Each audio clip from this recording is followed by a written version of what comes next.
Bom, doutor Átila, o presidente Jair Bolsonaro está retornando amanhã, segundo alguns canais de comunicação. O PL, inclusive, já anunciou a vinda dele para esta quinta-feira. Como é que o senhor avalia e analisa essa possível vinda do presidente? Ela é oportuna?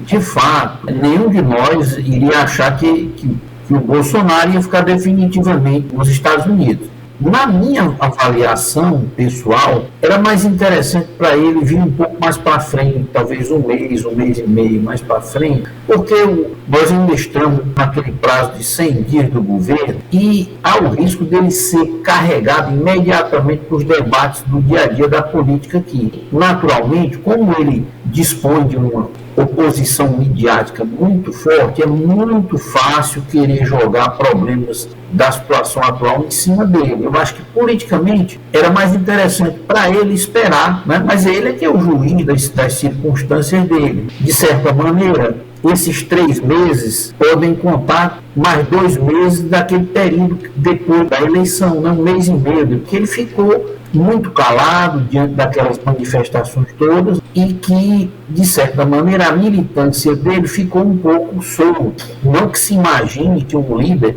deva controlar todos os aspectos da ação política da sua militância, mas, de qualquer maneira, no meu entendimento, faltou ali uma posição dele mais clara sobre aquela questão toda, né? Inclusive aquele posicionamento que envolvia, em última instância, um questionamento da própria eleição, em função, especialmente, das intervenções do STF. Então, eu acho que ele está voltando. Claro que a volta dele vai trazer aí alguma modificação política, né? Porque ele não deixa de ser uma forte liderança nacional, mas, como eu lhe digo, se eu fosse conselheiro dele, eu passaria, se ele pedisse meu conselho, eu diria, eu passo mais um mês para chegar já dentro de um contexto que já é totalmente definido pelo novo governo, né? Então, para não ter o governo não ficar facilmente transferindo responsabilidade por qualquer falta de êxito em função de mobilização dele, eu sei que ele é oposição ao governo atual, mas assim, seria mais interessante esperar um pouco mais. De qualquer maneira,